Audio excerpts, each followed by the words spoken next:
da mucho trabajo, que se llama el distemper canino, que está asociado al complejo respiratorio junto con la enfermedad que se denomina comúnmente traqueobronquitis infecciosa canina, que estaba principalmente por parainfluenza tipo 3, por tetela bronquicéptica y micoplasma sinos. ¿Listo?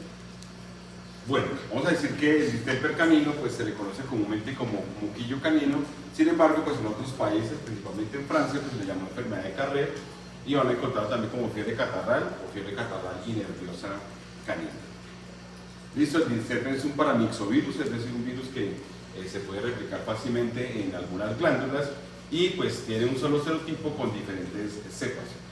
A pesar de que es un virus muy fuerte, es un virus que además infecta muy rápido, es sensible al calor, se puede eliminar con luz ultravioleta, incluso con solventes orgánicos como cloroformo y hierro. Tiene unas proteínas de fusión, lo cual permite que se formen sincitios, que con todo el virus los sincitios en patologías, entonces forman multinucleadas. Bueno, entre la epidemiología, pues realmente está distribuido en todo el mundo.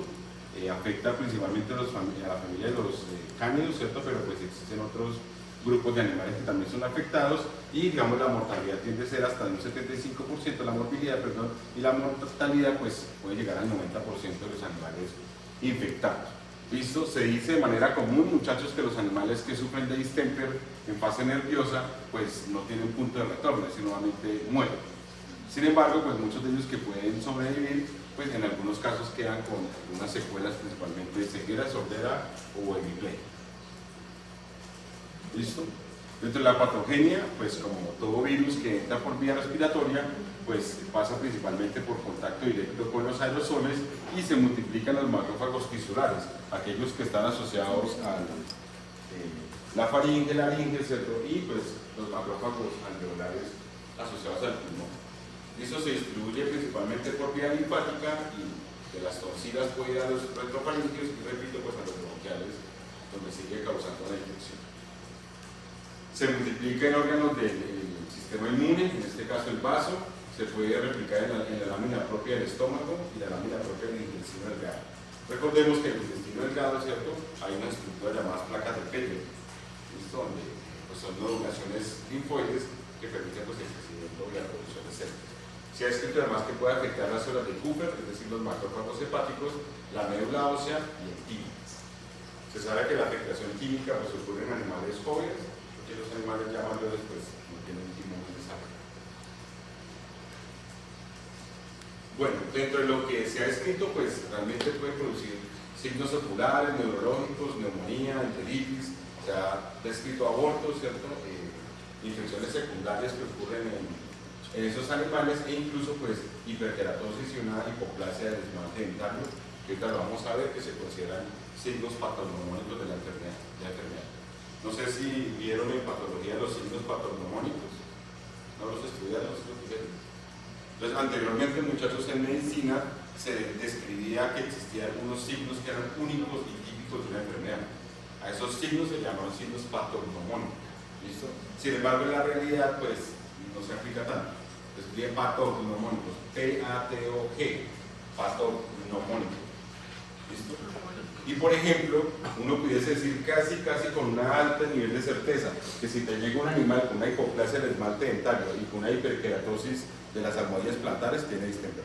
Es muy difícil, demasiado difícil que un animal llegue con esos signos y no sea distemper. Estamos claros, son muy pocas patologías y que produzcan los dos al tiempo, más difícil todavía.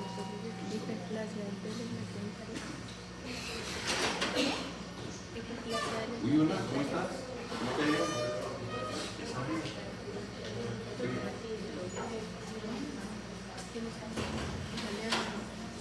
Listo, a esos signos, repito, que se les llamaba patognomónicos, pues a nosotros nos generó mucho problema cuando nosotros éramos más chiquitos, porque a uno le decían que se había epístasis, ¿cierto? Que es que, don Galeano, la epístasis nasal, ¿cierto? Se decía que el animal tenía riquia.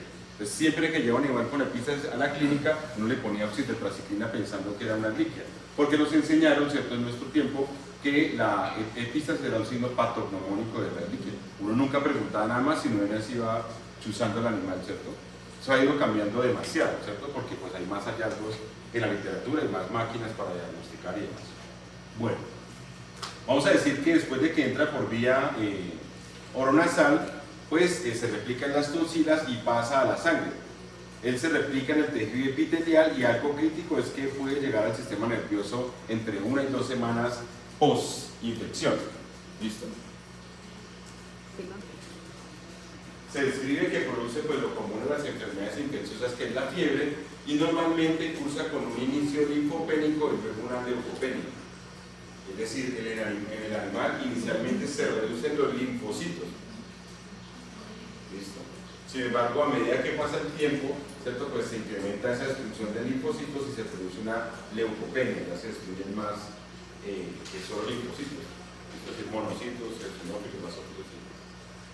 ¿Listo? La linfopenia, muchachos, se debe inicialmente a destrucción de células TCD8, que ustedes vieron en su inmunología, que son linfocitos T citotóxicos. Listo, repito, la linfopenia obedece principalmente. Ay, hay café si quieren tomar, háganlo.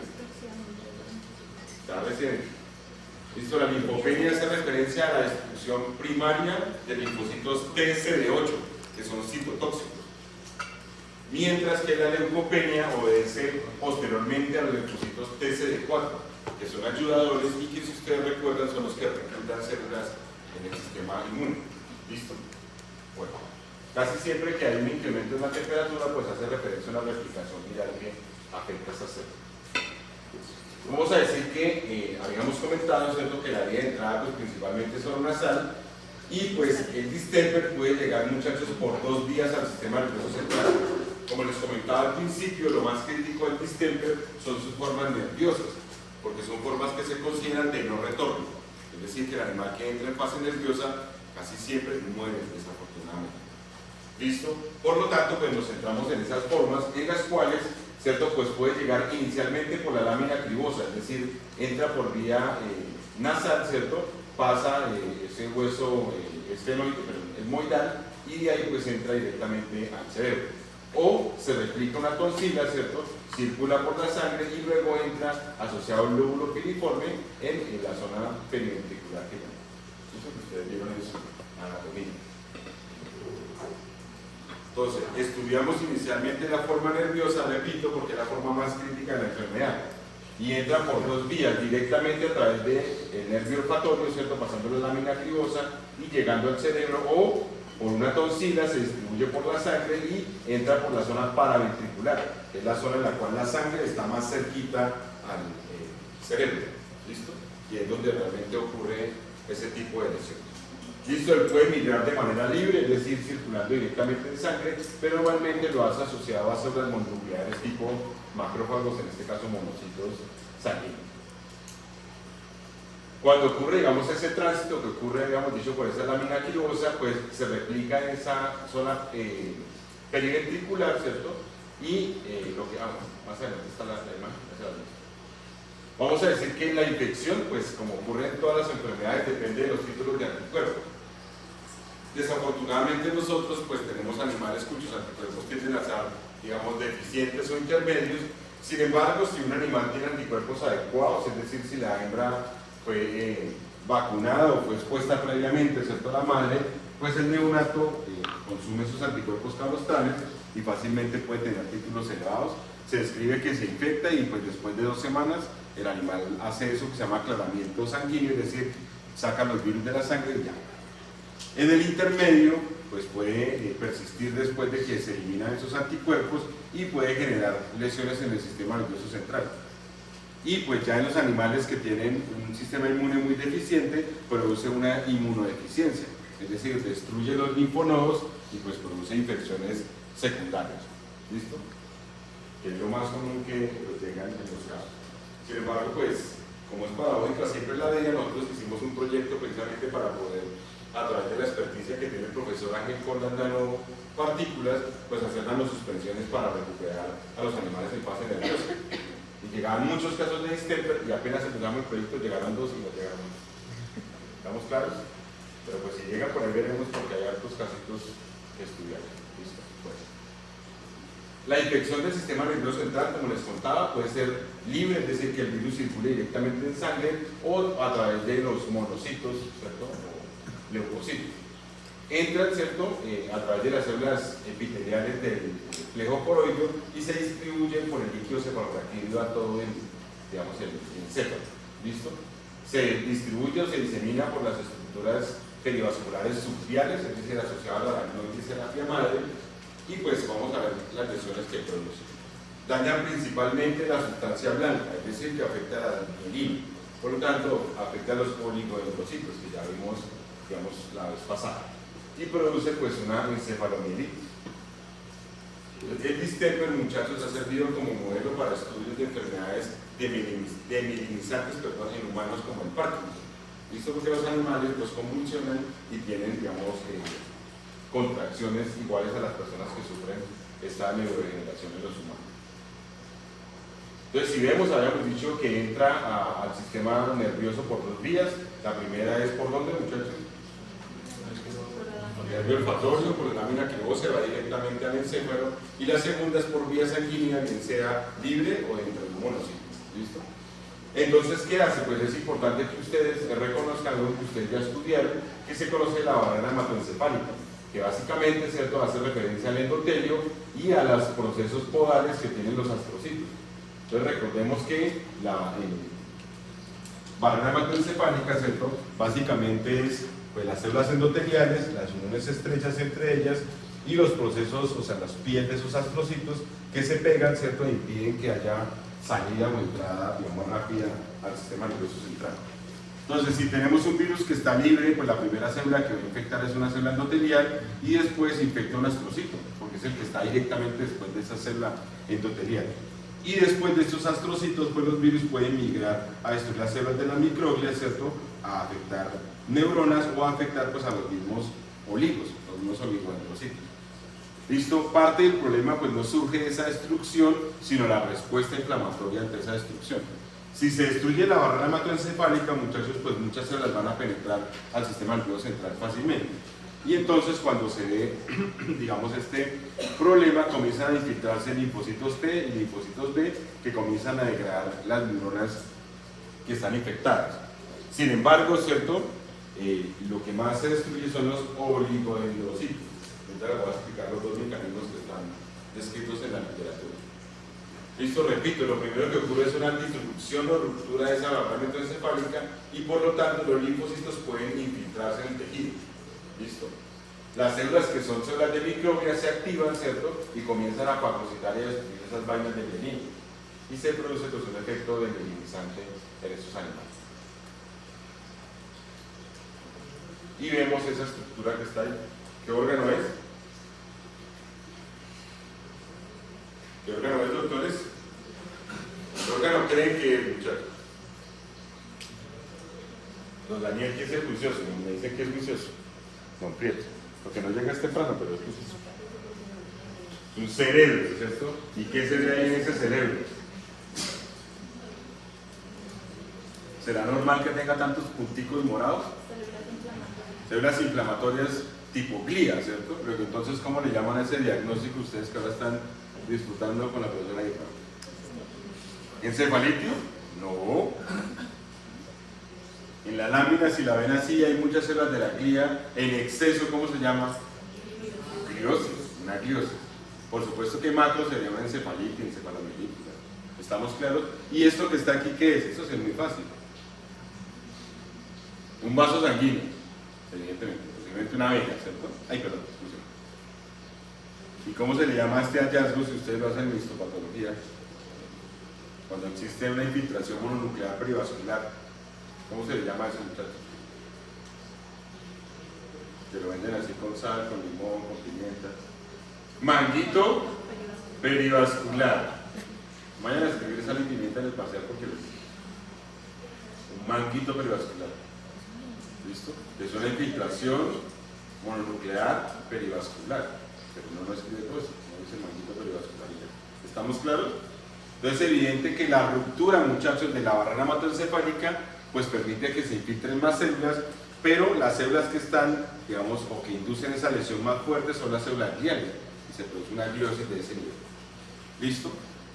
Bueno, vamos a decir que además se ha escrito infección transplacentaria, es decir, que puede pasar fácilmente la placenta e infectar a los animales en las primeras etapas de desarrollo. Realmente un animal pues sería que estuviera directamente preñado, ¿cierto? Gestante, para no de pronto sospechar de que sea un proceso abortivo directamente asociado con distemper, que no es lo común. Entonces van a haber abortos, nacimientos prematuros o animales estériles, los cuales tienen un bajo desarrollo pulmonar, ¿cierto? Y pues un bajo desarrollo del pulmón. Se describe que los animales que sobreviven terminan con una inmunodeficiencia, principalmente linfocitos T, y los animales pueden empezar a presentar signos nerviosos pues más o menos unas 4 semanas de vida. ¿Listo? ¿Qué órgano es? Muy fácil porque dice acá uno, ¿cierto? Que es el pecho. Y se ven, ¿cierto? Que en las zonas en las cuales estaban las vainas de mielina y que se perdieron, quedan como unos huecos. ¿Cómo se le llama esa patología? Cuando se pierden esas neuronas, se pierden y se ven como huecos así. ¿Demilitación? Sí, pero en los huecos, ¿cómo se le llama eso? ¿Ustedes hicieron patología? Sí. ¿No les enseñaron eso? Se llama espongiosis. Tanto que hay una enfermedad que se llama encefalitis espongiforme bovina, porque produce esos huecos. ¿Por qué? Porque el cerebro parece una esponja. ¿Estamos claros? Y ustedes ven esto que está aquí, que es una infiltración monocítica perivascular, que se llama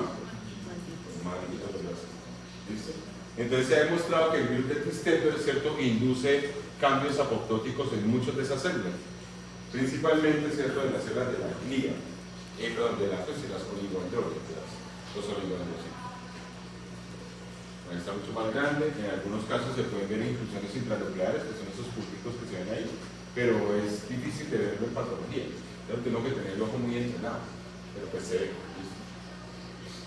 Se ha escrito, cierto, que las vías de muerte celular, pues solo para que revisen el texto en el cual se escribió la vía de inducción de esta muerte celular, que es específicamente por la caspasa 3, es decir, es un proceso apoptótico, ¿listo? Que hace este y lo probaron en las Heigas, que son cerca de los humanos.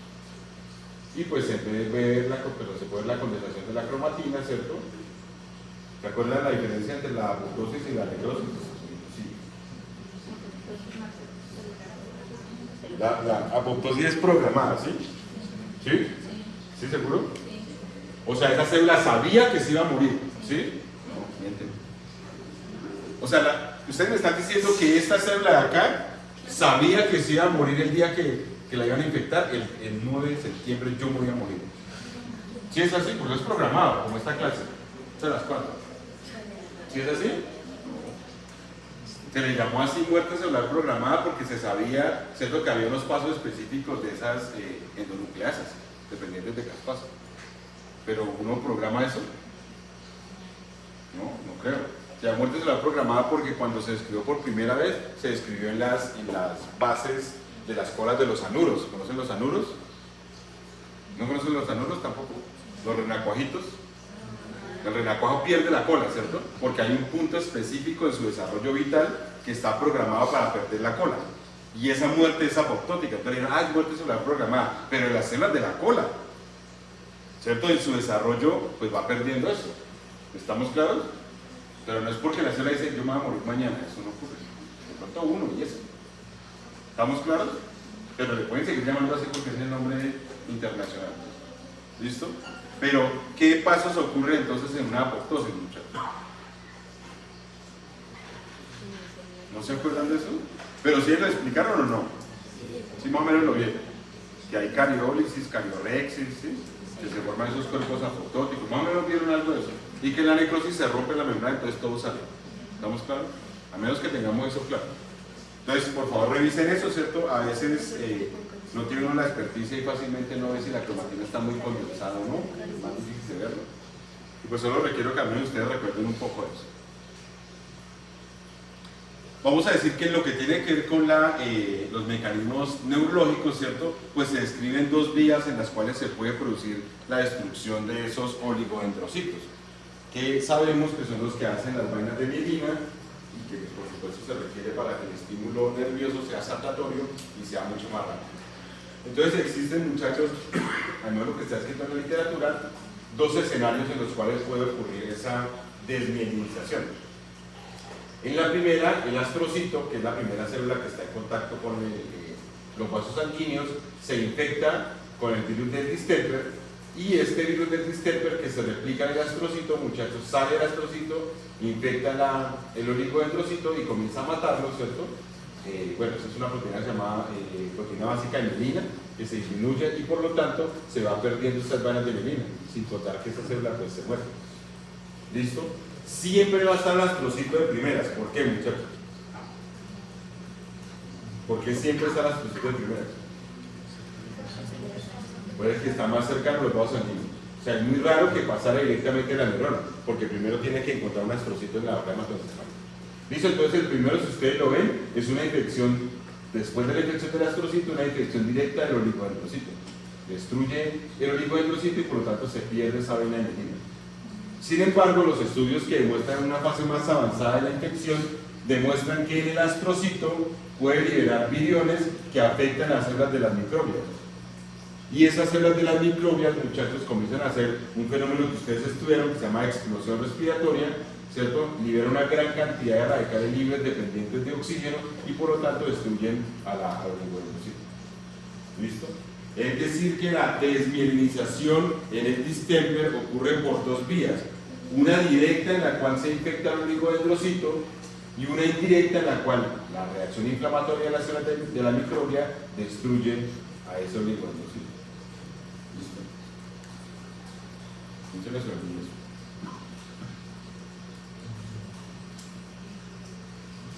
Y entonces el animal pues tendrá signos asociados a convulsiones, a trémores, ¿cierto? Bueno, los signos clínicos pues dependerán del nivel de infección. El distemper tiene una complejidad, muchachos, es que al inducir una inmunosupresión, pues básicamente le puede dar cualquier cosa, desde una diarrea, ¿cierto? Una tos, una conjuntivitis y demás. Sin embargo, lo común, muchachos, es que los animales presenten fiebre y que presenten conjuntivitis, es inflamación de las membranas conjuntivas, que normalmente viene con salida de esa solución de continuidad, ¿cierto? O un lacrimeo constante que se llama como cuando un animal llora, despecho, no creo. Pífora, ¿cierto? Y si tiene mucha salida, ¿cómo se llama? Cianorrea. Bien. En esos animales normalmente pues hay conjuntivitis con secreción normalmente serosa inicial y luego se puede volver pues purulenta o mucopurulenta. ¿Listo? Los animales si tienen afecciones pues en el intestino pueden tener pérdida ponderal de peso y pues los signos clínicos digamos más simples. ¿Listo?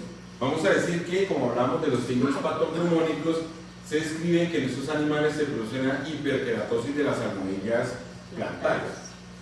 Es decir que se engrosan ciertas almohadillas y normalmente tienden a quebrarse, como ustedes la ven acá, ¿cierto? Se ven quebradas. Tal vez una imagen que es un poco más reciente de Sykes, un poco más reciente. También se puede producir hiperkeratosis pues, de la nariz, ¿cierto? Lo que llaman la trufa comúnmente. Está el exudado y pues por supuesto infecciones bacterianas secundarias, en el caso de la piel, pues principalmente por estafilos. Listo, se ve lo mismo, ¿cierto? Ese engrosamiento de la nariz específicamente. Y se pueden ver, como ustedes ven acá, pues esa hiperkeratosis que se ve.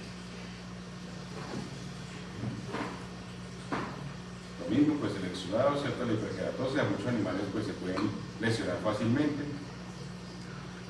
Y pues se ve esa hiperplasia, ¿cierto? Del tejido de la capa más gruesa pues, de la piel asociada a las almohadillas. ¿Listo? Se ha hecho inmunohistoquímica y pues se demuestra que los antígenos de distemper se usan sobre la base, ¿cierto? Y hacen que haya ese crecimiento exagerado de esas células epiteliales. ¿Qué estructura es esa? No sé, ¿qué estructura es? Pulmón. Los matos me han dicho que con pulmón. Riñón. Es el vientre, muy bien. La piel, ¿cierto? ¿Y qué más? ¿Qué ves en esa piel? Mira, aquí va la muchacha que decía que las curiosidades. Sí. ¿Cierto? Pústulas y qué más. Asumo que las pústulas son estas, ¿cierto? Y alrededor de las pústulas, ¿cómo es? Muy bien, el tema multiforme, ¿cierto? Entonces se presentan los eritemas, ¿cierto? Y normalmente pues aquí prolifera ese Staphylococcus intermedio, pues vimos que es el más común. Se puede presentar una hipoplasia del esmalte dentario, ¿cierto? Que junto, repito, con la hiperkeratosis de las almohadillas, pues son los dos signos patognomónicos de esa enfermedad. Repito que es muy difícil, a menos de que sea una enfermedad carencial muy fuerte, ¿cierto? Que haya, digamos, esa deficiencia de ese esmalte. ¿Listo? Se ve así como si estuviera en capas y se ve la capa más brillante y una capa pues más oscura. ¿Listo? Ahí está, aquí se ve más todavía. O sea, el esmalte, ¿cierto? Y el otro está incompleto. Y se le llama hipoplasia del esmalte dental. ¿Estamos claros hasta ahí? Entonces, los dos signos patognomónicos del distemper, ¿cuáles son? La hipoplasia del esmalte dentario y la hiperkeratosis. ¿Listo? Vamos a decir que los más críticos pues, son los signos neurológicos que incluyen convulsiones, temblores, mioclonias, es decir, contracción de fascículos musculares. Los animales presentan desorientación, ataxia, que es que contracción de los movimientos, y pueden presentar paraplegias inicialmente, ¿cierto? Que es como si fuera una carretilla, ¿cierto? Y luego una tetraplegia, que son pues, de las cuatro extremidades. Listo, es claro para todos que inicialmente se inicia con paraplegia y luego se pasa a tetraplegia. Listo, nunca se da en el tren anterior y luego listo, por la misma ruta de conducción natural. Los animales pueden tener parálisis de la mandíbula y pueden tener parálisis de la vejiga. ¿Qué signo clínico tiene un animal que tiene parálisis de la vejiga? De la vejiga urinaria, ¿no? Pero no, ¿qué signo clínico? Yo lo veo y cómo sé que el animal tiene eso. Clínicamente, ¿cómo sé eso? Bueno, puede tener el vientre hinchado, ¿no? ¿Qué más?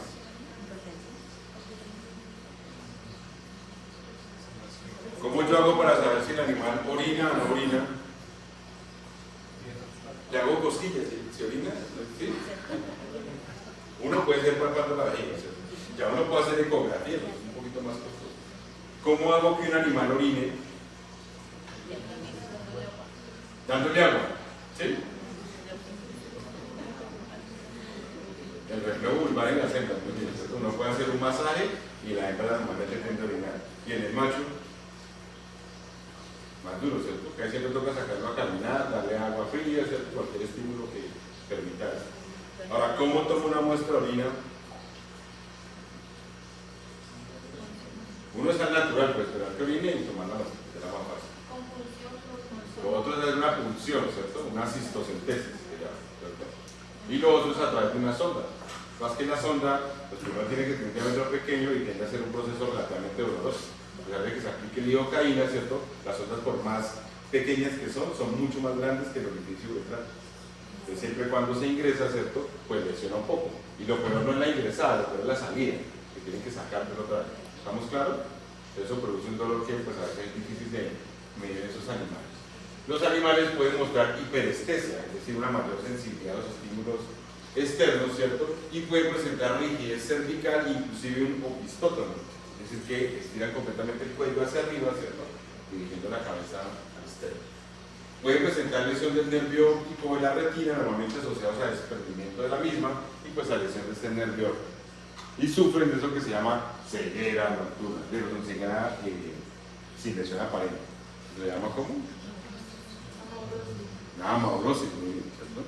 ¿Y la falta de olfato cómo se llama? No, Silva, lo estoy poniendo aquí, hermano, qué pena, lo digo tarde. Anosmias, ¿cierto? Eso tiene que ser, muchachos, de ustedes de rutina. Por supuesto que ya al final, cuando ya estemos en finales, ya uno de esos términos ya son tontos, ya no lo sabe todos. Pues nos toca ponernos el reto porque si no, no nos vamos a aprender. El diagnóstico, muchachos, de la enfermedad, pues existen en la actualidad ELISAs, es decir, exámenes de sangre, ¿cierto? Específicamente midiendo anticuerpos séricos contra la enfermedad, perdón, contra el patógeno. ¿Listo? Y pues lo que ustedes de pronto más van a utilizar cuando ustedes salgan y trabajan en alguna clínica son los SNAP ELISA, es decir, las pruebas rápidas, ¿cierto?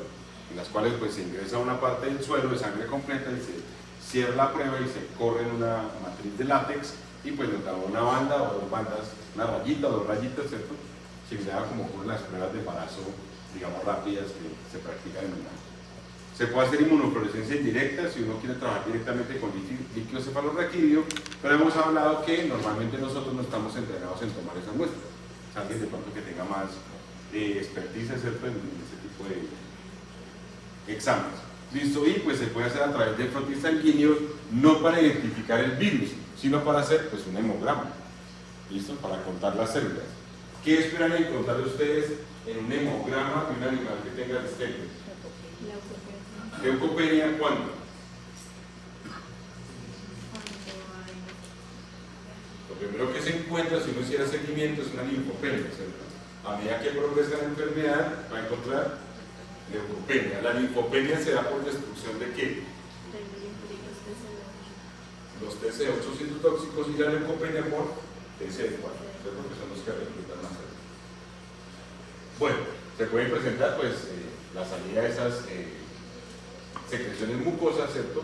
El pulmón pues puede estar afectado, como ustedes lo ven acá, incluso los linfonodos, ¿cierto? Tanto los mediastínicos como los mesentéricos pueden estar incrementados de tamaño linfático. Se pueden ver en la histopatología pues muchas células en proceso de generación, ¿cierto? Aquí se pierde completamente y por aquí hay otras ya con esa cariolexis y demás. ¿Qué órgano es ese, muchachos?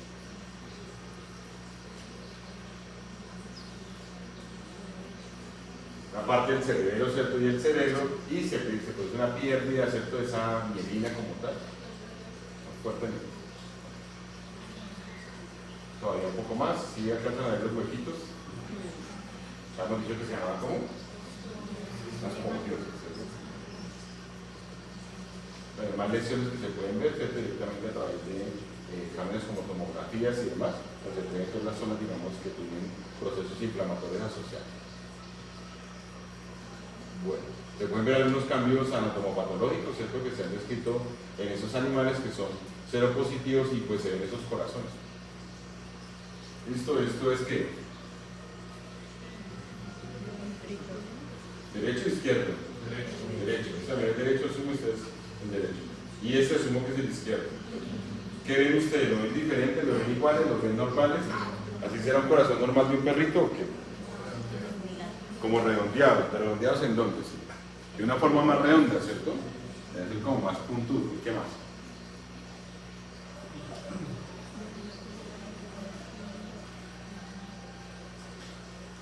Dice que este está dilatado, ¿cierto? Se ve que hay una dilatación. Y muchos de ellos pues pueden tener lesiones concéntricas, ¿cierto? O excéntricas, que ustedes llaman. ¿Sí las estudiaron ya?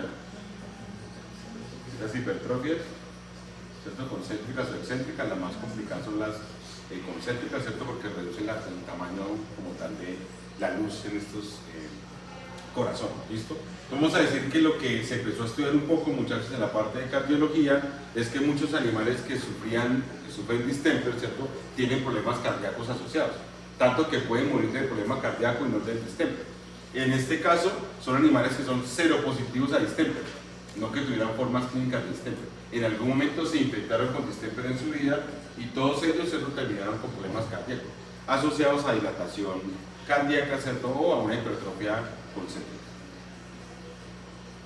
Se estudió, ¿cierto?, específicamente dónde se podían detectar lesiones y esas fueron las lesiones que, digamos, encontraron en mayor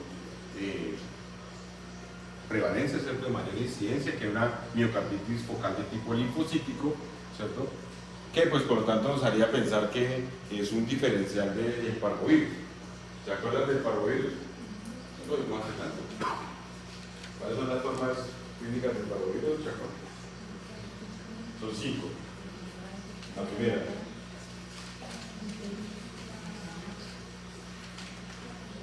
La cardíaca. ¿Qué más? Bueno, la nerviosa. ¿Qué más? La que es trombótica. Y de hecho la más importante de todas, la más común, la de todos los días. Oral. Coronasal, ¿sí? Ahora hay una forma clínica que se llama coronasal. Le explicó el profesor el gordo de esa infección, le explicó a ustedes una forma coronasal de la enfermedad. No puedo creerlo. Y que quede grabado. Entonces, la principal es la entérica. Si uno sospecha que mató un palo, pues sí llega con diarrea. Y si es diarrea con sangre, más todavía. ¿Cierto? La segunda más común es la miocárdica. Y de ahí para allá, pues sí cambia la forma, ¿cierto? Una que es cutánea, que produce el mismo eritema, y una que es trombótica, más la nerviosa. ¿Listo? Que habíamos dicho que la trombótica, pero la nerviosa se ha asociado a animales positivos también para sistema. Se producen pues más lesiones como efecto intersticial linfoplasmacítica, que no requiero que se las aprendan, ¿cierto? Y pues algunas de ellas, dependiendo de quién esté infectado, puede producir enteritis, ¿cierto? Lipidosis hepática. Bueno. ¿Qué órgano es ese, muchachos? Está muy fácil.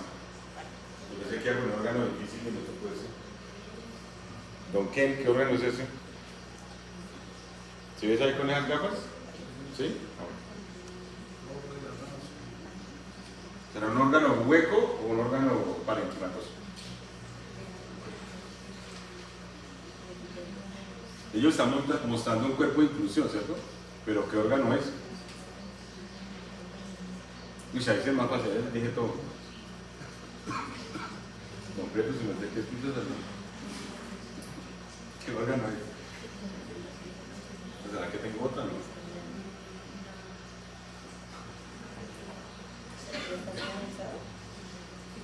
¿Me queda ahí? ¿Qué órgano es? Muy bien, sí, señor. Se escribe todo. Lo tengo ahí en la buena, más punto 5. Difícil, ¿cierto? Es un órgano pues que hace parte del tejido urinario, ¿cierto? Es decir, que este epitelio, ¿qué epitelio será? De transición, ¿cierto? Y puede ser un uréter o puede ser una uretra, ¿cierto? Incluso la misma vejiga. Y pues en estas partes, si tiene pliegues, es muy seguramente o es un uréter o es una uretra, no puede ser la vejiga porque sería muy grande. ¿Estamos claros? Hay una parte muy importante, muchachos, que deben ustedes ir reconociendo, y pues es la importancia en algunos casos de entender pues la patología que ustedes le digo, ¿cierto? Solo en algunos casos, no todas las veces es así tan fácil. Bueno, ellos, ¿por qué les muestro esta imagen, muchachos? O la anterior, perdón. Porque lo que ellos describen es que en algunos casos se puede utilizar las vías urinarias, específicamente el epitelio de la vejiga, para el diagnóstico. Porque han demostrado que casi que en la mitad de los casos, ¿cierto?, encontraban esas inclusiones directamente en el epitelio urinario, lo cual abre también la posibilidad a que se disemine a través de la orina, es decir, el virus está saliendo a través de la orina. ¿Estamos claros? Entonces, si por alguna razón, muchachos, ustedes están sospechando el distemper, ¿qué órgano enviarían? El primario que ustedes envían. La primera elección de ustedes, ¿cuál será? Cerebro puede ser, bueno, si se tiene forma nerviosa el cerebro. ¿Qué más? Eso es lo que requiero que sepan. Uno puede ser la vejiga, aunque no es la primera opción, pero no puede enviar la vejiga urinaria, ¿cierto? Y que le detecten anticuerpos. ¿Qué más? ¿Me enviaron linfonodo? ¿Qué creen ustedes? ¿Cuánto, cierto? Factible, mediastínico, por ejemplo, ¿cierto? Bueno. Y pues ellos describen, ¿cierto?, cuál es el porcentaje, digamos, de animales en los cuales encontraron esas inclusiones. Y pues son patólogos muy juiciosos, ¿cierto? No tanto, pero más o menos. Se pueden ver, ¿cierto? Se puede hacer inmunistoquímica directamente, digamos, de esos epitelios, ¿cierto? En este caso, pues asociado al cerebro. Y pues se pueden ver, digamos, asociados directamente a la piel. Se pueden ver inclusiones, esto es más complicado de verlo, ¿cierto? Intracitoplasmáticas, en este caso en un border collie, y se ven las inclusiones directamente en esta célula. ¿Qué célula es esta? Tampoco lo vieron en histología, tampoco. Que tiene el núcleo que tiene forma de riñón, arriñonado, eso es lo que saben. Se los pretos llaman monocitos. ¿Listo? Y se pueden ver pues esas mismas inclusiones, ¿cierto?, en otras células, como las células neuronales, pues mucho más grandes. ¿Listo? Aquí está la célula neuronal y todas estas que están alrededor son células de la glía. Entonces, ¿cómo se diagnostica eso, muchachos? Está una célula neuronal y están alrededor una gran cantidad de células de la glía. ¿Cómo se le llama ese hallazgo patológico? Biosis, también, sí. Satelitosis, ¿cierto? Porque tiene células de la glía como satélites acá. Está lo mismo, se ven las lesiones a nivel del pulmón, ¿cierto? bronquial y se da la ciclotimia. Repito, hay gente que es más entrenada para eso que uno, entonces, pero es importante tener en cuenta. Aquí son mucho más grandes las inclusiones, ¿cierto? En el epitelio respiratorio del pulmón de estos tipos. Por supuesto que se le puede hacer PCR como casi a todo, y pues se pueden detectar bandas específicas para algunas genes de envoltura, ¿cierto? Y de proteínas de membrana de estos virus. Se han descrito, digamos, una gran cantidad de hallazgos, ¿cierto? O asociaciones entre ellos. Sin embargo, pues muy pocos de ellos tienen una asociación directa. No sé si ustedes vieron algo de eso en estadística, ¿no? ¿Sí vieron estadística? Sí. ¿Primer semestre? ¿Quién es de estadística ustedes? ¿Quién? Ah, Johnny, el profe, sí. Yo vi estadística nada de eso, no fue como también. Bueno, y si me interesa, pues que veamos esto que está acá. Las dos en ese estudio que hicieron que relacionaron signos clínicos con signos a la patología clínica, demostraron muchachos que había una asociación con un p-valor, ¿cierto?, por debajo de 0.05 entre la frecuencia cardíaca y también el hematocrito con respecto a la positividad. Entonces, los animales que eran positivos tendían a tener frecuencias cardíacas menores que animales que eran negativos. Es decir, que normalmente los animales que son positivos a distemper tienden a ser bradicárdiacos. Y ya vimos, ¿cierto?, que además les puede dar dilatación cardíaca, ¿cierto?, que puede explicar eso. Y adicionalmente, en el caso del hematocrito, ¿cierto?, pues tienden a tener valores menores de hematocrito. ¿Listo? Eso dependerá pues de hacer más estudios, ¿cierto?, pero pues el trabajo empieza así. ¿Listo? Todos son de esa misma manera. Las secuelas propias de la recuperación de estos animales pues incluyen ceguera, sordera, la pérdida del olfato, que se llama como anosmia, ¿cierto?, debilidad o parálisis musculares. Algunos animales pueden quedar con convulsiones. Parte del problema, muchachos, de estas patologías, bueno, estas secuelas como las convulsiones, es que si son lesiones, digamos, no reversibles en el sistema nervioso central, pues son vitalicias. Es decir, hay que darles barbitúricos, ¿cierto?, a los animales de por vida. Ese es parte del problema. Entonces, en muchos casos, la calidad de vida del animal pues, no va a ser la mejor, ¿cierto?, porque va a estar convulsionando y va a tener que estar aplicándole pues, para que el animal se recupere. Listo, puede tener, ya lo hemos visto, parálisis vesical, ¿cierto?, de la vejiga o incluso del tren posterior, y pues ya presentar algunas alteraciones propias, digamos, de las infecciones secundarias como neumonías y pues úlceras corneales. También se ha expresado retenciones dentarias, sin embargo son animales pues muy jóvenes, ¿cierto?, cuando hacen la muda. La profilaxis, pues inicialmente la inmunidad pasiva, que sería pues lo mejor, es decir, que recibieran anticuerpos calostrales, y se sabe que los anticuerpos calostrales pues pueden empezar a caer entre las 8 a las 14 semanas de vida, debería revisarse. El tratamiento que se hace siempre es un tratamiento paliativo. ¿Listo? Es decir, que tiende a controlar los signos clínicos. Entonces, si tiene convulsiones, se le puede anticonvulsivantes, si tiene fiebre, antipirético y así. ¿Listo? Porque lo único que hay que hacer es esperar que el cuerpo responda, ¿cierto? Y pues que el grado de inflamación del cerebro sea un poco menor. ¿Listo? En algunos casos, eso lo van a ver ustedes en la farmacología, como hay un proceso desmielinizante, ¿cierto? Se les sugiere aplicar tiamina, ¿cierto? Vitamina B12 para producir mielina a una tasa mucho más alta. ¿Listo? ¿Claro hasta ahí? Señora. ¿Dónde está? Ajá. Ah. Es que estaba mirando lo que comentaba de lo del aceite de coco. O sea, es que estaba leyendo que... Yo hablé del aceite de coco. Hablaste de un péptido que quieren utilizar para tratar a los pacientes con distemper. Ah, del tratamiento que va a ser, no se significa que aceite. Porque en el proyecto mi función es detectar el distemper y caracterizarlo. Esa es mi función del proyecto. Pero ellos lo quieren hacer pues el medicamento lo quieren hacer en nanosuspensiones. Yo sé que ellos están trabajando con extractos, pero no sé qué extractos, eso ya lo determina él. Y toca así para que yo no sepa, ¿cierto?, que sea doble ciego para que yo no influya sobre el resultado. Si yo sé, ya no se nos pasó, que le dicen, el animal está enfermo, entonces uno cuando diagnostica va llevándolo por un lado que no, yo no sé qué le van a hacer. Ahí solo me llega la muestra y diga es positivo o es negativo. Y caracterizarlo. No sé si sea de coco, no sé qué sea. Aunque él me lo comentó alguna vez, pero yo no tengo el proyecto como tal. Eso lo están haciendo con John Eisenhower en la universidad. Pero como te decía, no hay datos de eso. Lo que se hace con las nanosuspensiones realmente es que pueda pasar la barrera hematoencefálica más fácil, esa es la función. Realmente uno puede encapsular cualquier otra cosa, incluso un medicamento que ya se sepa que es efectivo. Sí, pero entonces no sabría decir, si quieres yo te averiguo exactamente qué. Estaba leyendo aquí, dice que el compuesto más relevante es el ácido láurico y otros dos grasos de cadena media como el ácido caprílico, porque se metaboliza rápidamente en el hígado y producen cuerpos cetónicos. Estos cuerpos cetónicos pueden servir como fuente alternativa de energía para las neuronas que se utilizan la utilización de glucosa para disminuir. Sí, pero digamos, no sé si dentro de lo que se va a aplicar sea solo esos aceites, no lo sé.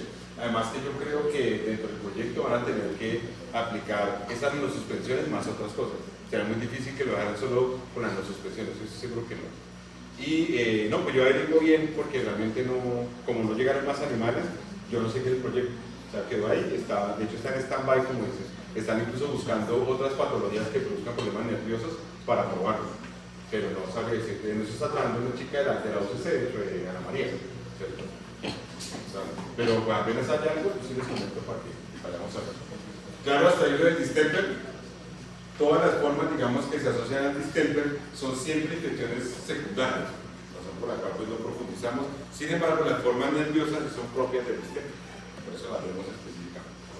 Bueno, vamos a ver entonces una parte que es, digamos, de esas infecciones secundarias asociadas al distemper y a otros patógenos que se conoce como traqueobronquitis infecciosa canina y que ustedes la vieron el semestre pasado como tos de las perreras o kennel cough. ¿Listo? Se van a encontrar otras formas como la lincotraqueitis infecciosa, tos canina, el club canino y pues el famoso kennel cough que llaman los americanos. ¿Listo? Está producida por diferentes microorganismos, principalmente el virus de la parainfluenza, la más común porque hace parte de la microbiota, que es la bordetela bronquicéptica, y micoplasma, que siempre se habla de micoplasma SP, sin embargo el más aislado en los perros se llama sinos. Eso ya vamos a ver.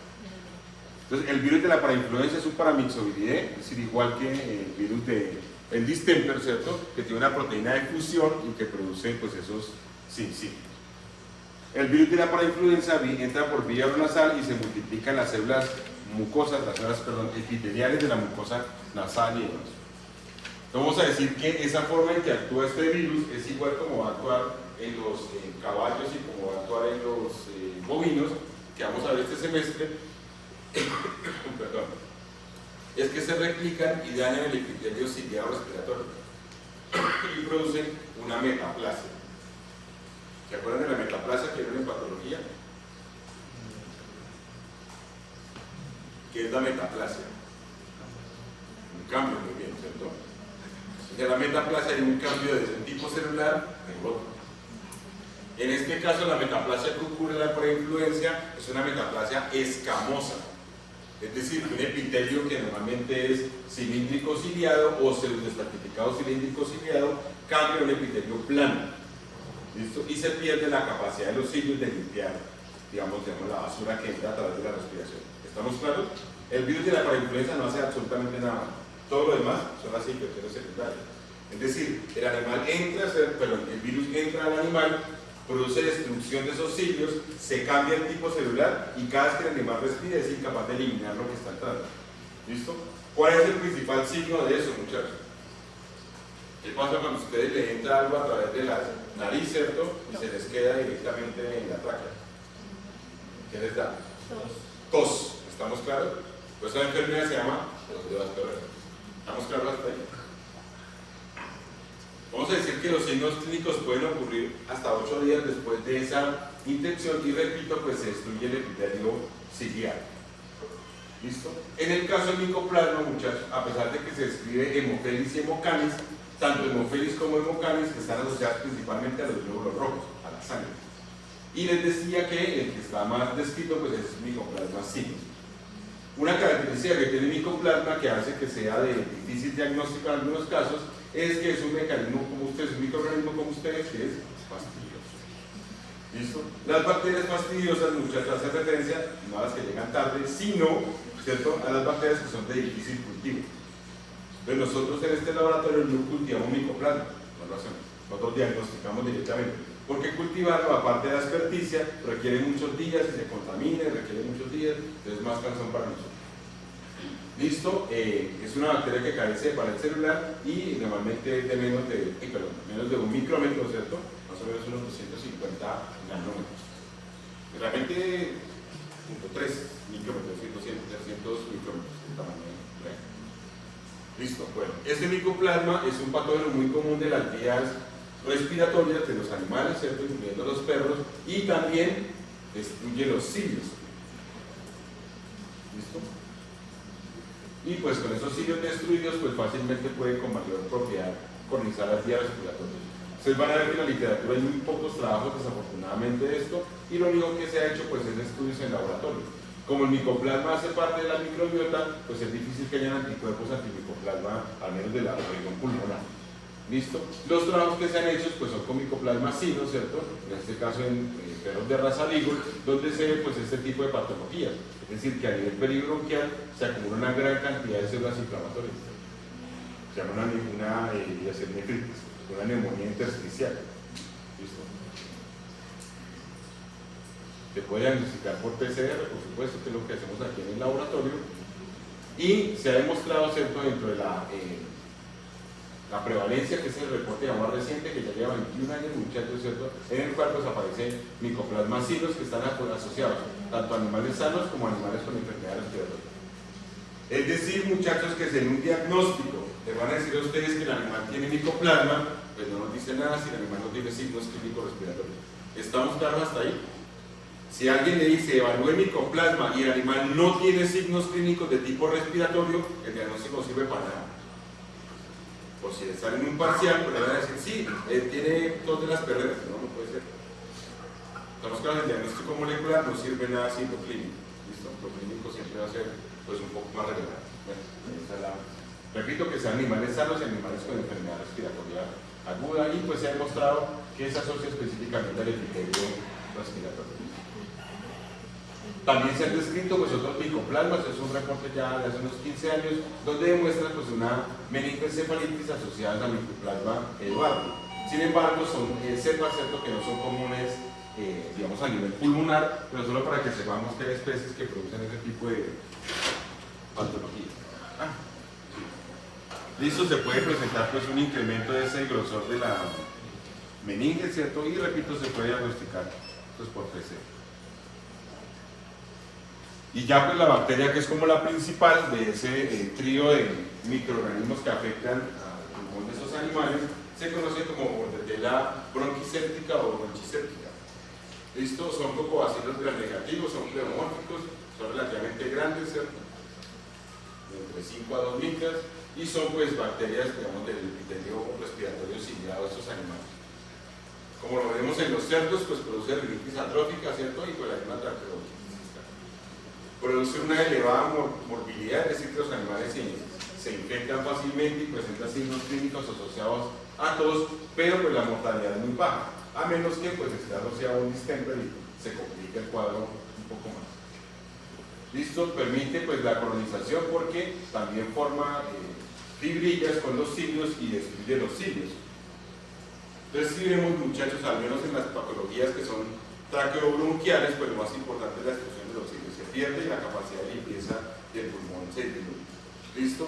Esto se da porque se crea una molécula que se llama enciclasa, que ya la hemos visto en Campylobacter, si se acuerdan, ¿cierto?, que afecta al MP cíclico, por lo tanto también la salida y entrada de cloro a la célula. ¿Cuáles son los signos que ocurren? Pues tos seca, ¿cierto?, una tos que inicia como una tos no productiva.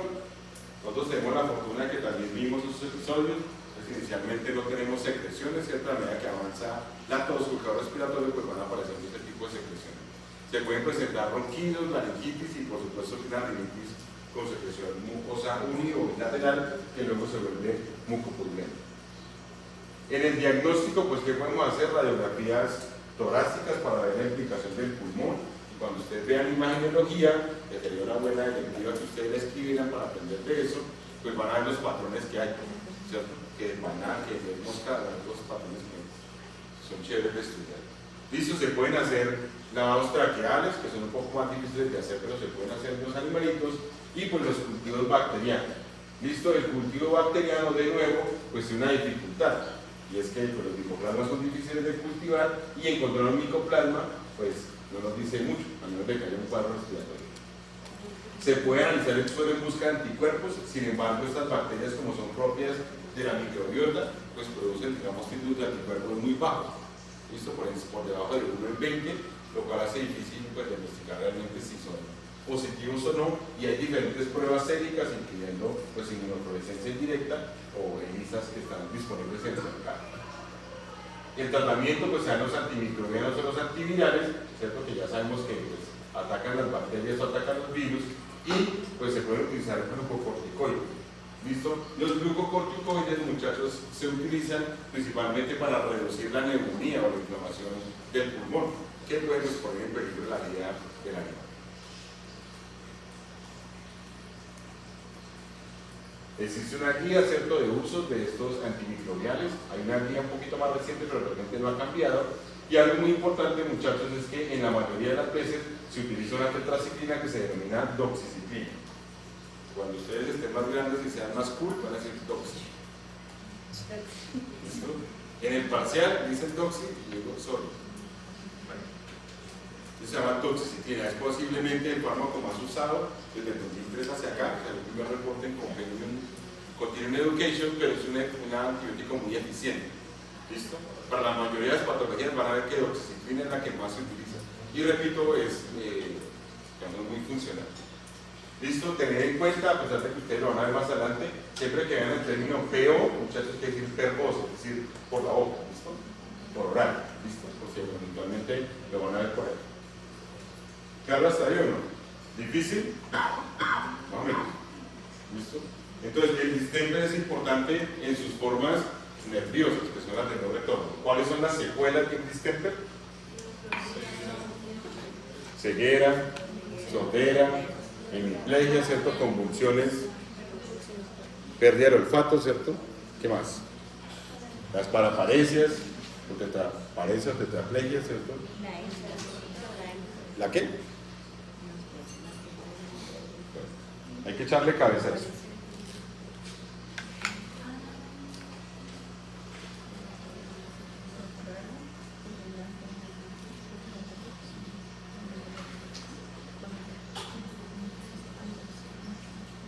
Bueno, vamos a ver una enfermedad, muchachos, que es muy simple, realmente las más simples que vemos, de difícil diagnóstico, y pues la vemos porque es una más rápida para verla hoy que tenemos un poquito menos de tiempo. ¿Listo? ¿Qué se llama la enfermedad de Lyme o la enfermedad de Lyme? Si ustedes hablan así más agringados. ¿Listo? La enfermedad de Lyme. Limensis. ¿Listo? Vamos a decir que esta enfermedad de Lyme, muchachos, se empezó a estudiar con mayor fuerza en el país, siempre hago la claridad, porque cuando empezaron a distribuir en el país las pruebas serológicas de Amex, que son de Estados Unidos, ¿cierto? Esas pruebas serológicas, muchachos, detectan 4 para estas muchachas que hagan.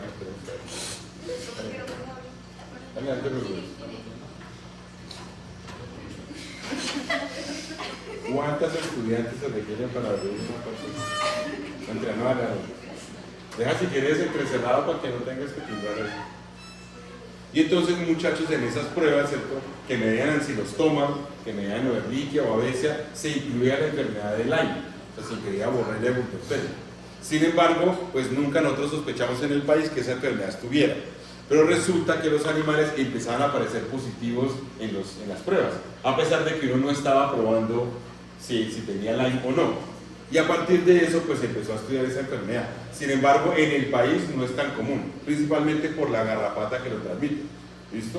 ¿Cuál es la garrapata del perro? Eso yo sí me fascino preguntándole para ellos, porque como chillaron tanto el semestre pasado, ¿cierto? El semestre pasado era con parásitos. Este semestre, pues espero que sea yo. Reserva eso. ¿Estamos claros? ¿Cómo se llama la enfermedad? La garrapata de los perritos. El Brachycephalus sanguíneo, ¿cierto?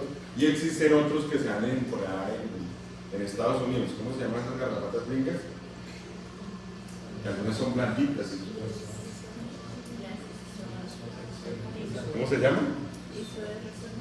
Ixodes ricinos, ¿cierto? La mayoría de los estudios están en esos bichitos, o en ambliomas, ¿cierto? ¿Las ambliomas son cuáles? Cayenense, ya dije una, la otra. Sí, Tanayo, tú dices cayenense. Galeano en CI, don Galeano la otra. ¿Ya pasaste para esto? Sí. ¿No ven otra? ¿O vale?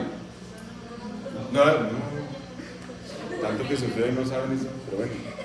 Estamos claros, entonces dependen de la distribución de la bacteria, perdón, de la bacteria, de la garrapata, ¿listo?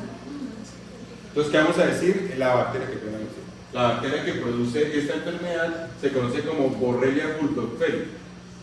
Y es una bacteria, ¿cierto?, que tiene un endoflagelo, al igual que la leptospira, y normalmente es lo importante, ¿cierto?, que solo un 5% de los animales que son seropositivos desarrollan la enfermedad. Solo un 5% de los animales seropositivos desarrollan la enfermedad. Entonces, repito, la vemos para que tengamos conocimiento de que la enfermedad, o más bien la infección, existe.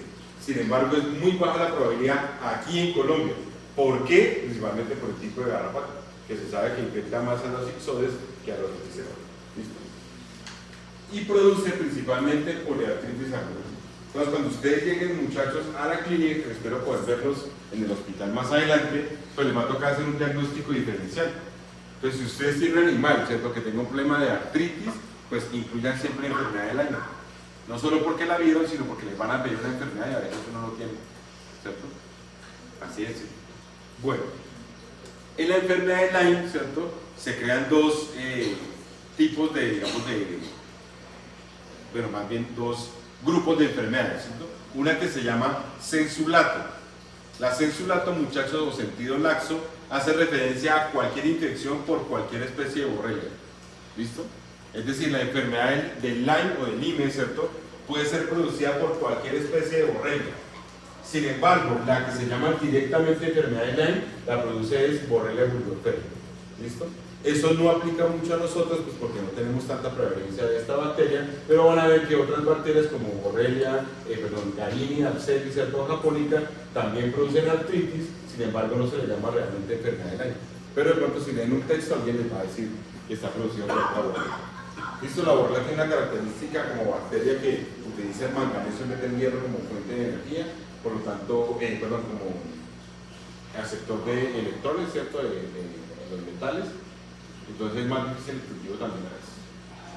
Bueno, el ciclo que hace, ¿cierto?, pues es un ciclo silvestre, ¿cierto?, literalmente silvestre, y pues pasa a través del perro y el animal, pues estas ninfas, ¿cierto?, pueden directamente infectar al hombre, ¿cierto?, o pues directamente a través del perro, pues por ese contacto que se tiene aún más estrecho. Sin embargo, pues nosotros no tenemos tanto ese ciclo aquí en el país, al menos no lo hemos estudiado tanto. Las bacterias se multiplican, ¿cierto?, en el lugar de que hubo la picadura, y hay una bacteriemia, muchachos. Entonces es muy diferente bacteriemia a septicemia, para que lo aclaren, a pesar de que lo vimos el semestre pasado, en microbiología se les dijo cuando se habló de ese shock, que yo lo recuerdo muy bien, pero vamos a decir que la bacteriemia, muchachos, es un paso transitorio de bacterias en el torrente sanguíneo. La bacteriemia es un paso transitorio de bacterias en el torrente sanguíneo. Mientras que la septicemia, pues sí es la presencia de bacterias en el torrente sanguíneo que produce enfermedad. ¿Estamos claros hasta ahí? Y les decía que nosotros inducimos bacteriemia de manera constante en los animales, por ejemplo, cuando palpamos. Casi siempre que uno hace palpación transrectal, pues rompe vasos sanguíneos y presentan bacterias de las heces, ¿cierto?, directamente al torrente sanguíneo de las vaquitas o las yeguas. ¿Listo? No obstante, eso no quiere decir que la yegua o la vaca, ¿cierto?, pues se enferme. Entonces, puede pasar, digamos, a las células del tejido conectivo, principalmente asociadas a las articulaciones y al tejido nervioso, y también al corazón, a pesar de que hay un poco reporte de eso.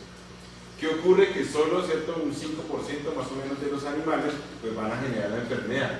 Cuando generan la enfermedad, muchachos, se produce una respuesta inflamatoria que permite el depósito de inmunocomplejos en las vainas sinoviales.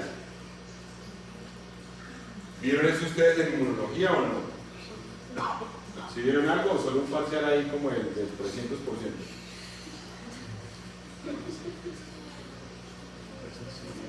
¿Cuáles son las hipersensibilidades? Tipo 1, tipo 2, tipo 3, tipo delante, tipo detrás.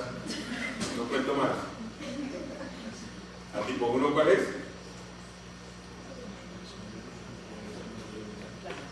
La inmediata. ¿Qué ocurre? ¿Por qué moléculas? Inmunoglobulina, muy bien, Silva. ¿Qué célula está implicada, muchachos?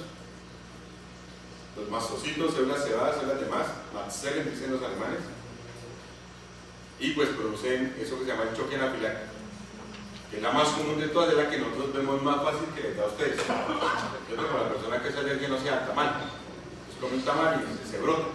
¿Estamos claros?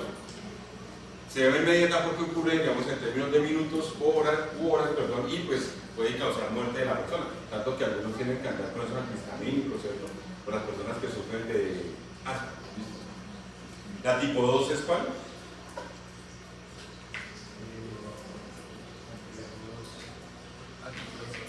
Los antígenos antirretrocitarios. ¿Cómo se llama esa enfermedad que le dan los equinos cuando se mezcla la sangre de la madre con la del feto? ¿Cómo se llama, señores?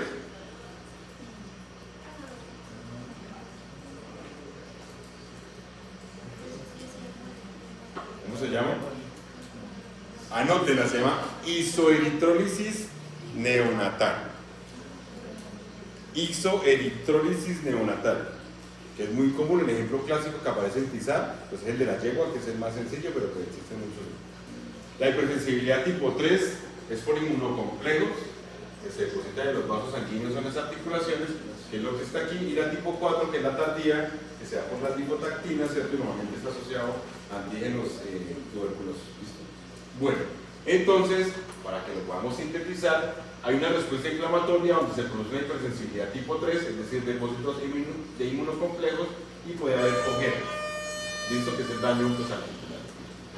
Se puede producir, digamos, una respuesta autoinmune que puede producir pues, una artritis reumatoide o problemas neurológicos. Sin embargo, pues es muy poco lo que hay reportado en la literatura de eso, poco escaso, debido pues a la baja prevalencia que hay de este tipo de patologías. ¿Listo? Los signos clínicos pues, pueden ser fiebre, mialgia, ¿cierto? Dolor muscular, anorexia, ¿cierto? Y letargia, y es un poco más difícil de encontrar lesiones, digamos, anexas como fallo renal o paro cardíaco o enfermedad neurológica. Y en esos animales pues se ven lesiones, digamos, en las vainas articulares y pues va a haber cojera. ¿Listo? Que se conoce, digamos, técnicamente como claudicación. Uno puede incrementar el estrés de esos animales. ¿Cómo harían ustedes para incrementar el estrés de los animales? ¿Cómo harían ustedes? El estrés articular, por supuesto. Muy bien, los pueden poner a trotar. ¿Qué más? Bueno, que salten, pues también sí. Bueno, mandar un rápido para que vaya todo el valor.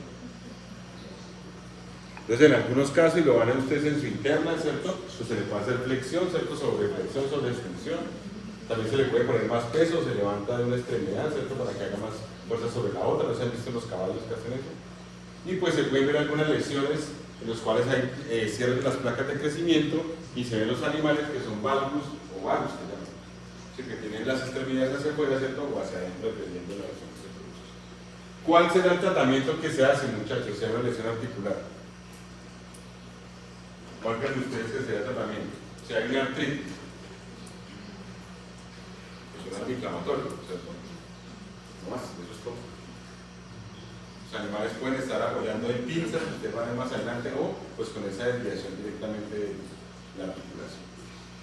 Existen reportes de formas cardíacas, ¿cierto? En las cuales se pueden presentar arritmias o cardiomegalias, pero realmente, repito, como es muy baja la cantidad de animales que sufren de estas patologías, pues hay muy pocos trabajos y lo único que tienen es inmunoglobulina M o inmunoglobulina G a diferentes tiempos, ¿listo?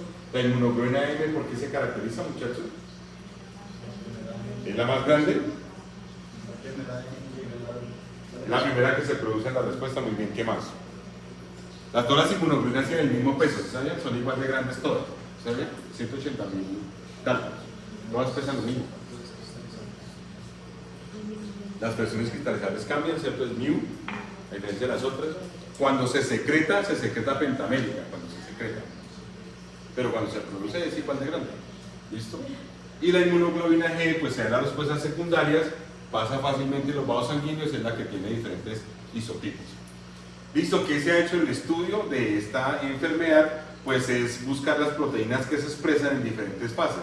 Entonces, en el caso de la garrapata, se sabe que la proteína que se expresa, ¿cierto?, es esa OSPA. Cuando está en el proceso de transmisión está la C, y cuando están directamente en el perro, pues la F. Y a partir de ellos, pues se están creando vacunas. Si yo quiero controlar la transmisión dentro de la garrapata, la vacuna deberá atacar ¿qué proteína? La A, ¿cierto? Y si quiero impedir que se infecte el animal, sea la proteína F. ¿Estamos claros hasta ahí? Para eso sirve ese estudio, y ahí pues ya algunos trabajos, repito, pues más en Estados Unidos que, digamos, en América. Se ven, ¿cierto? Pues eso es una vaina sinovial. Si ustedes ven, pues hay un solo revestimiento de células, y esto es una vaina sinovial que tiene una artritis donde se engrosa esa vaina como tal, y hay proliferación de polimorfos nucleares o neutrófilos. Bueno, y se ve la bacteria directamente en el tejido. Y pues hay muchas más lesiones, ¿cierto?, que también son difíciles de encontrar fácilmente en estos bichitos. ¿Qué órgano es ese? Este está muy fácil. Esto que parece así una bolita, y aquí hay un túbulo contorneado proximal. No, esto no puede ser una gana. Es un túbulo contorneado proximal, entonces ¿esto qué será? Glomérulo, ¿cierto? Y ahí dice que es una glomerulonefritis. Que es posible que haya glomerulonefritis en esos animales. Listo, se ha demostrado que también puede producir lesiones articulares, ¿cierto? Artritis asociados a los discos intervertebrales. El diagnóstico pues se hace por serología, como les decía, a través del SNAP, y algo que tiene, digamos, una dificultad es que tiene reacción cruzada con algunas borrelias, que llamamos encensulato, o incluso con algunas leptospiras. Listo, los anticuerpos pueden venir de contactos previos, es decir, que no siempre una serología va a estar directamente relacionada con que tenga la enfermedad, y pues en algunos casos, principalmente en Estados Unidos, pues debido a que se vacuna contra esta bacteria, pues es difícil determinar si los anticuerpos son vacunares o infección natural. Y ya si uno quiere hacer un diagnóstico más preciso, pues puede diagnosticar a través de Western blot, es decir, bloqueando proteínas en una membrana de nitrocelulosa, o a través de PCR huelliza con proteínas clínicas.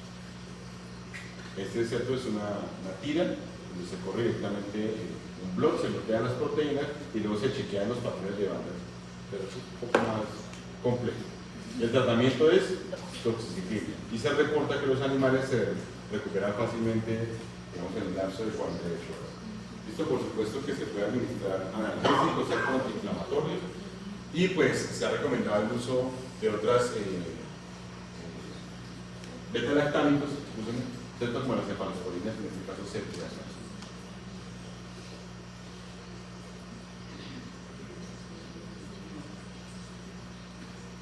Cuando un animal claudica, muchachos, hay dos posibilidades en esa claudicación, ¿cierto? Uno es que tenga lesionado un tejido duro. ¿Listo? En el movimiento, ¿cuáles son los tejidos duros que participan en el movimiento de los animales? Los huesos, ¿cierto? O lo segundo sería que fueran tejidos blandos. ¿Cuáles son los tejidos blandos que participan en la locomoción de los animales? Los músculos, ¿cierto? Y los tendones asociados a los músculos. Y entonces normalmente, muchachos, hay gente muy dura en eso, sobre todo en los caballos, que los ponen a caminar, ¿cierto?, para ver dónde tiene la cojera. Eso es duro, duro de hacer. ¿Listo? Si el animal cojea cuando apoya, es un tejido duro, porque cuando recibe el impacto. ¿Estamos claros? Y hay gente muy dura para eso, que lo pone a caminar y dice, no, tiene lesionado el hueso. Y dice, mira, aquí es que congela ese daño. ¿Listo? Y si el animal cojea cuando levanta la extremidad, quiere decir que tiene lesionado un tejido blando. ¿Listo? Espero que lo puedan ver luego cuando ustedes estudien su medicina interna, ¿cierto? Y sean pues unos duros en eso. ¿Claro hasta ahí o no? ¿Fácil? Más o menos. Entonces recordemos que esta enfermedad de Lyme está limitada principalmente por la bacteria, ¿cierto?, que produce esa, la garrapata que produce la transmisión. ¿Listo? Bueno, entonces, volvemos otra vez, muchachos, a los famosos quizzes, a ver cómo les va en la segunda ronda.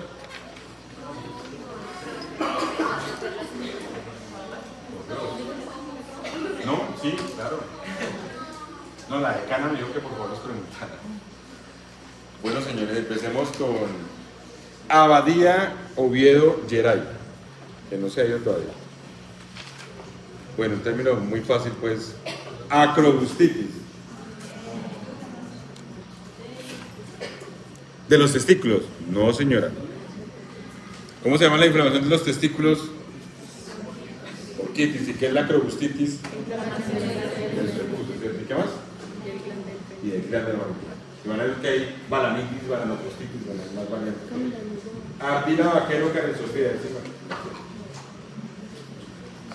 El término hipernatremia. Eso está muy fácil.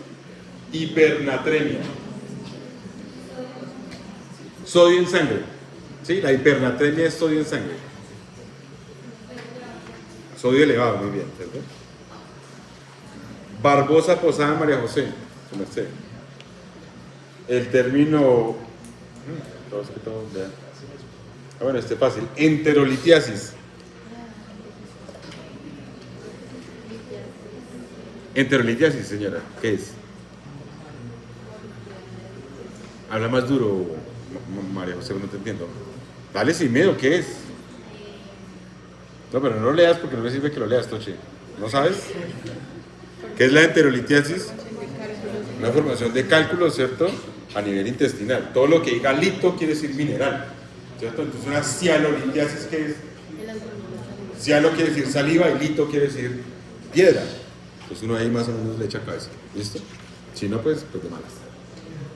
Borja Herrera Natalia Estefano. ¿Quién es? ¿Se me hace otra vez? ¿Tienes copia ahí o qué? Bueno, me voy a poner una pregunta así difícil porque ya me cayó mal esta muchacha. Bueno, esto está muy fácil. Si no sabes esta verdad, mentira. Blefaritis. De los párpados, muy bien. Muy fácil, pues está bien, ¿no? Campos, perdón, casi. Cabrera Bonilla, Daniela Isabel. Tú, uy, son ahí parte de este tema. El término priapismo. ¿No te acuerdas? No, si no, no para seguir porque, ¿no? ¿Se acuerdan lo que es el priapismo, muchachos? ¿No? Que viene por allá de un dios que llamaban Priapo, por ahí en Grecia, en Roma, no me acuerdo. Y doloroso. Bueno, una erección persistente y dolorosa. Campos Perdomo, María Fernanda. El término azotemia.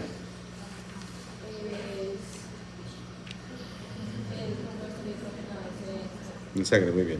La elevación, ¿no? Porque siempre hay compuestos. Chacón Tique Natalia. Pensé que te había sido. Uy, no alcancé.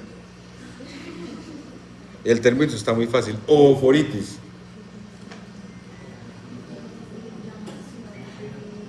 ¿De qué? Del ombligo, muy mal. ¿Qué es la ooforitis? De los ovarios, ¿cierto? Bueno, Corcio Ortegón, Janine Lorena, ¿sí? El término hidrocele, ya lo hemos hablado acá incluso. Hidrocele. ¿Acumulación de qué? De líquido. Dale, a plazo no me sirve la respuesta. La acumulación de... Voy a dar mi intriga. Bueno, ¿qué es el hidrocele, muchachos? ¿De agua, cierto? ¿En dónde? En una cavidad, ¿cierto? Que habíamos hablado acá que normalmente se habla del escroto, ¿cierto? Lo más